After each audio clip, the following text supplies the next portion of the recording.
7 मई को ऑपरेशन सिंदूर के बाद पाकिस्तान के साथ हुए जंग पर विदेश सचिव के साथ भारतीय सेना की 2 महिला अधिकारियों ने प्रेस कॉन्फ्रेंस की थी, जिसकी चर्चा काफी हुई। ये अधिकारी थी कर्नल सोफिया कुरैशी और विंग कमांडर व्योमिका सिंह। दोनों की मीडिया से लेकर सोशल मीडिया पर काफी चर्चा हुई। इकरा हसन अपने संसदीय क्षेत्र में चित्तौड़ में मुनव्वर हसन लाइब्रेरी का उद्घाटन करने पहुंची। वहां पर लड़कियों को संबोधित करते हुए बताया है कि हमारे देश की 2 महिला कर्नल सोफिया और विंग कमांडर व्योमिका सिंह से प्रेरणा लेनी चाहिए। इकरा हसन ने लड़कियों का हौसला बुलंद करते हुए बताया है कि हमारे क्षेत्र की लड़कियां यूपीएससी एग्जाम को पास की हैं। कर्नल सोफिया और विंग कमांडर व्योमिका सिंह से भी प्रेरणा लेनी चाहिए, जो हमारे देश की मोर्चा संभाले हुए हैं और हम चैन की नींद सो रहे हैं। इनसे प्रेरणा लेते हुए इकरा हसन ने कुछ स्पीच की है, जिसको आप आगे सुनेंगे। इकरा हसन ने आगे मुनव्वर हसन और हुकुम सिंह की बात करते हुए बताया है कि ये दोनों गुर्जर खानदान से हैं और आपस में कभी भाई थे, लेकिन आज मुनव्वर हसन का परिवार मुस्लिम हो गया है और हुकुम सिंह का परिवार गुर्जर ही है। इकरा हसन ने विंग कमांडर व्योमिका सिंह और कर्नल सोफिया की और क्या बात की है, आगे आप वीडियो में देखेंगे। 7 मई को ऑपरेशन सिंदूर के बाद पाकिस्तान के साथ हुए जंग पर विदेश सचिव के साथ भारतीय सेना की 2 महिला अधिकारियों ने प्रेस कॉन्फ्रेंस की थी, जिसकी चर्चा काफी हुई। ये अधिकारी थी कर्नल सोफिया कुरैशी और विंग कमांडर व्योमिका सिंह। दोनों की मीडिया से लेकर सोशल मीडिया पर काफी चर्चा हुई। कर्नल सोफिया कुरैशी और विंग कमांडर व्योमिका सिंह की तारीफ भी हुई। इस दौरान कई विवाद भी सामने आए। इस कड़ी में कैराना सांसद इकरा हसन ने छात्रों को संबोधित करते हुए उन्हें भारत की इन दोनों महिलाओं से प्रेरणा लेने की बात कही। इकरा हसन तितरवाड़ा गाँव में चौधरी मुनव्वर हसन लाइब्रेरी का उद्घाटन और छात्र सम्मान समारोह में शामिल होने पहुंची थी। इस दौरान छात्रों को संबोधित करते हुए उन्होंने कहा, अभी आपने देखा होगा यूपीएससी का रिजल्ट आया है। हमारी लोकसभा में दोनों जिलों में 5-6 बच्चों का सिलेक्शन हुआ है यूपीएससी में, तो बहुत खुशी की बात है।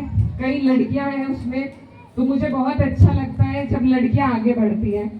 और मैं यहाँ सभी बड़े बुजुर्ग बैठे हैं, उनसे यही कहना चाहती हूँ कि लड़कियां किसी मामले में कम नहीं है। अभी जो जंग की ब्रीफिंग हो रही थी, उसमें भी जो हमारी 2 बहनें बैठी, हमारी सोफिया कुरैशी जी और विंग कमांडर व्योमिका सिंह जी, तो दोनों महिलाओं ने जब जंग की बात आती है तब भी, कहीं पढ़ाई की बात आती है, अंतरिक्ष में जाने की बात आती है, आज हमारे देश को जिस तरीके से महिलाएं आगे लेकर चल रही हैं, तो ये बहुत गर्व की बात है सभी के लिए।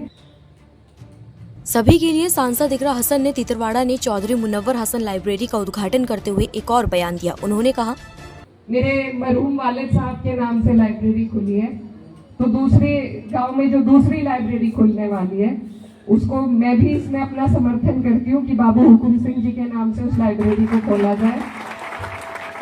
क्योंकि ये जो कैराना की विरासत है, ये एक सांची विरासत है। इसमें जितना योगदान मेरे वालिद का है, उतना ही योगदान बाबू हुकुम सिंह जी का भी है। दोनों ही व्यक्तियों ने अपने क्षेत्र का नाम आगे बढ़ाने में एडी चोटी का जोर लगाया, अपना खून पसीना बहाया। तो दोनों की ही विरासत को सम्मान देना, आगे बढ़ाना, ये हम नौजवानों का फर्ज है। दोनों हमारे बड़े हैं। जानकारी के लिए बता दें कि ऐसा माना जाता है कि बाबू हुकुम सिंह और मुनव्वर हसन एक ही गुर्जर खानदान से थे। दोनों के बड़े बुजुर्ग 2-3 पीढ़ी पहले सगे भाई हुआ करते थे। इकरा हसन ने भी एक इंटरव्यू में कहा था, दोनों की जन्मभूमि और कर्म भूमि कैराना रही है।